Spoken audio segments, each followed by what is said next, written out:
Tudo bem, turma? Sejam bem-vindos aqui a mais um bloco da nossa aula. Nós estávamos falando aqui a respeito dos aproveitamentos hidroelétricos, né? E mais especificamente das usinas de água doce, né? As usinas hidrelétricas e PCHs.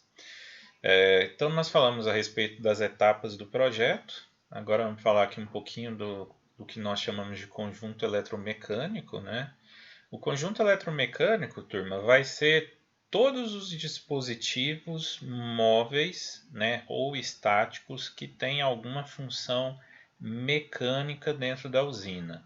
Seja a parte do vertedouro, seja a parte da captação de água, sejam as válvulas de segurança, seja os sistemas de comando ali presentes dentro da turbina.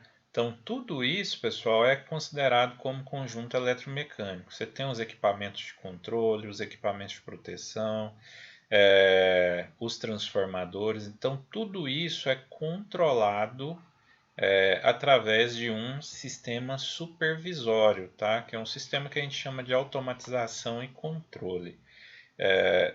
Embora a gente pense, imagine que a parte principal da usina seja a barragem, né, seja as obras civis, e de fato né, afinal de contas é ela que proporciona a estrutura como um todo, porém a parte de funcionamento, a parte de produção de energia depende muito desses sistemas eletromecânicos e do sistema de automação e controle. Sem esses dois conjuntos, né, os dispositivos eletromecânicos e o controle e automação da usina, a usina ela não vai produzir nada. Ela vai ser só ali um elefante branco acumulando água.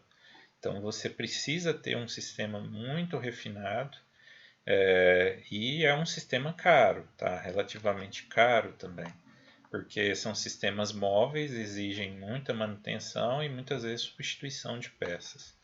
Então você, por exemplo, dentro do sistema de automatização e controle, você vai ter ali as entradas analógicas, né, que são toda a parte de sensores ali presentes, desde sensores de nível, sensores de vazão, sensor de temperatura, potência, né, entre outras características. A parte de PLC, né, que é a parte de controle lógico programável. Então ali você vai programar como é que é a sequência de arranque das turbinas, como é que é a sequência de parada, como é que é feito o controle e a regulação das tensões, da velocidade. Então tudo é feito ali dessa forma. Você tem uma parte também de entradas digitais, né, que são sensores não analógicos, né, são sensores digitais, geralmente sensores de alarme. Então, às vezes, você tem um sensor ali de frequência, de regulação de tensão, entre outros. E aí, a partir disso, você vai ter ali essas informações alimentando um sistema central, tá? Então, você tem ali um sistema local de comando, né, que é onde está ali a parte física do comando lógico. Você tem um sistema remoto, que é muito comum, né? Às vezes você tem ali a casa de máquina e aí remotamente é feito o controle da usina, né? Muitas vezes esses controles de usinas, né, das grandes usinas, é feito até pelo próprio ONS. Então o ONS ele tem ali uma forma de comandar remotamente aquela usina.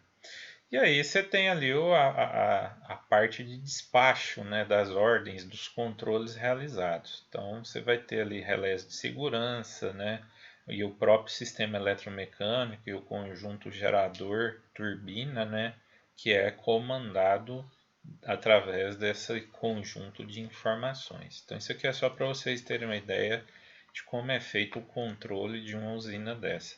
Aqui é o sistema supervisório. Então toda aquela parte ali do conjunto eletromecânico, toda a parte de automação e controle está ali ao clique do computador, né? Então você consegue ligar ou desligar a usina com um simples clique de um computador. Aqui só falando um pouquinho do sequência de arranque e parada, pessoal. O arranque e parada de uma usina ele é extremamente complexo, tá? Não é igual um interruptor de uma lâmpada que você simplesmente chega lá, aperta o botão e ele ocorre. Não. você tem ali toda uma complexidade, então sequências de arranque e parada de usinas você pode levar ali muito tempo, muitos minutos. Coisa ali de 15, 20, 30, 40 minutos para fazer uma sequência de arranque e parada. Por esse motivo, que quando ocorrem, né, os chamados apagões, geralmente demora um certo tempo para o retorno da energia. Então, por exemplo, se você tiver um apagão, tiver uma perda de frequência, sua turbina ela automaticamente vai ser desconectada da geração e da rede elétrica. Até você conseguir voltar àquela geração, isso pode levar ali em torno de 20, 30, 40 minutos. Então, por isso que os apagões costumam demorar ali um tempo significativo, tá? Bom, pessoal, um outro fato que a gente precisa considerar muito nas construções de usinas e PCHs são as questões ambientais envolvidas, né? Você tem ali, apesar de ser uma energia renovável, a sua construção gera muito impacto ambiental, tá? Então ela vai mudar o curso do rio, você vai ter ali construções artificiais, muitas vezes você precisa desviar o curso do rio, então vai ter movimentação de terra, de rochas, do próprio curso do rio.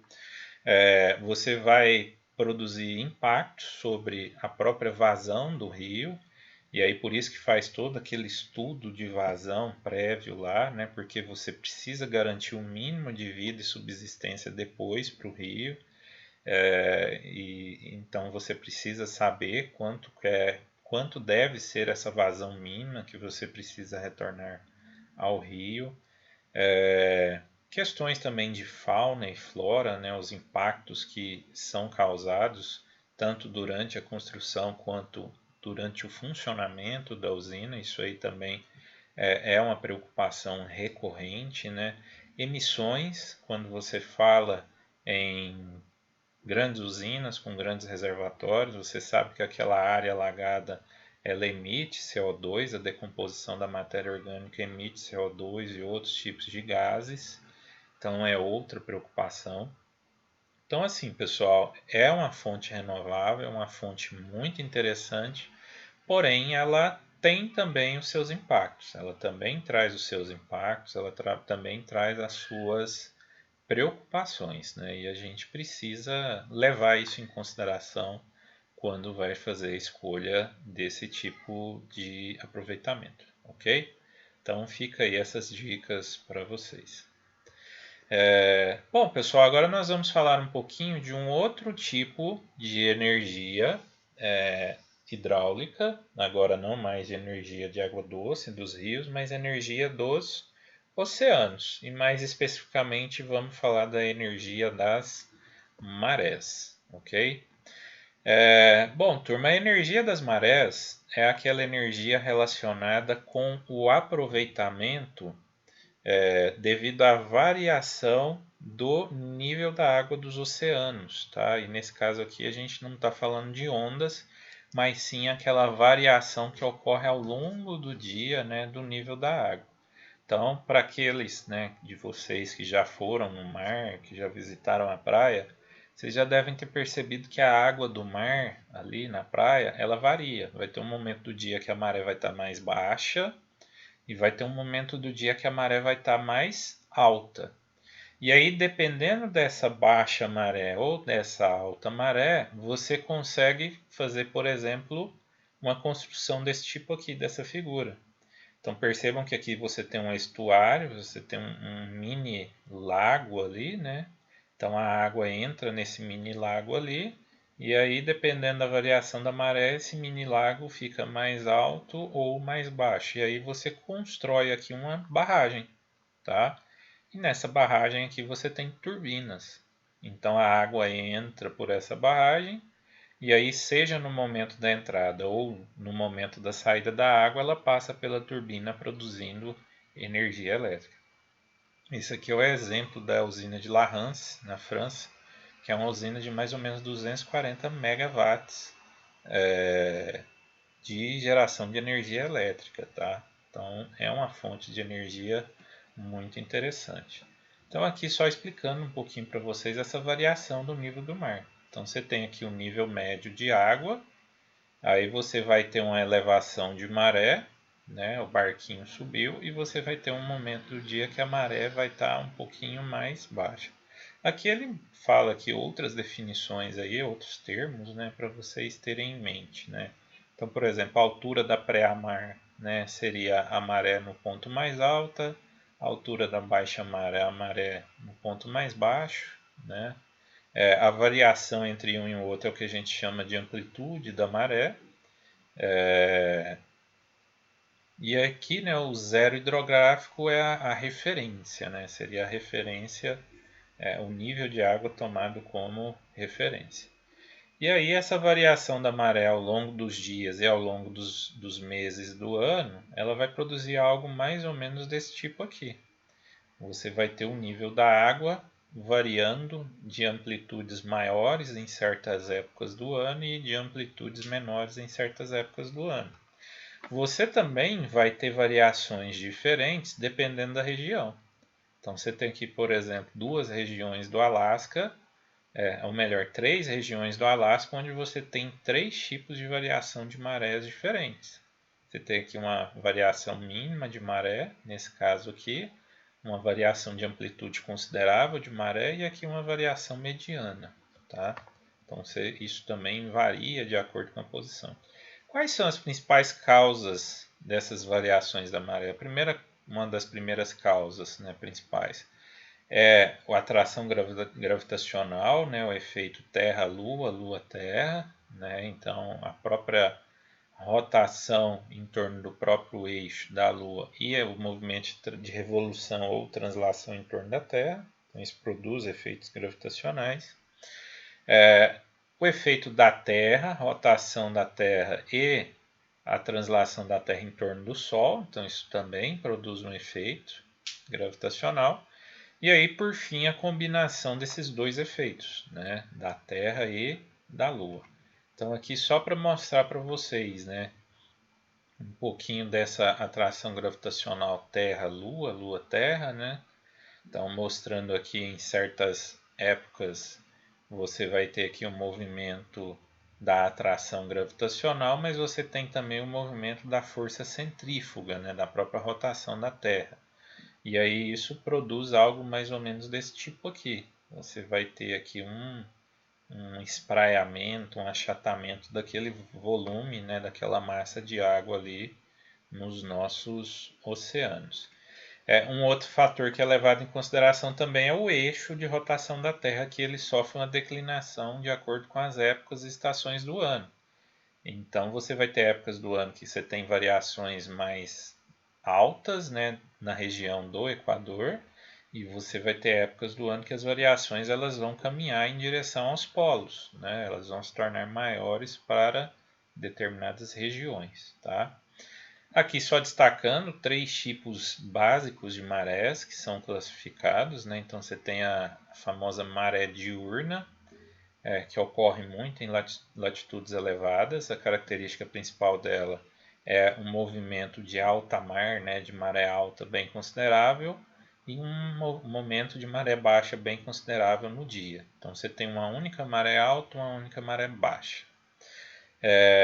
O que nós chamamos de marés mistas, elas ocorrem geralmente em latitudes medianas, e aí você vai ter ali dois momentos, né, bem característicos de maré alta e dois momentos de maré baixa no dia, só que eles são variáveis. Então você tem uma maré, eu diria ali uma maré mediana para alta e depois uma maré muito alta naquele dia, uma maré mediana para baixo, uma maré muito baixa no dia. Então você tem basicamente duas marés altas e duas marés baixas, porém elas são diferentes, tá?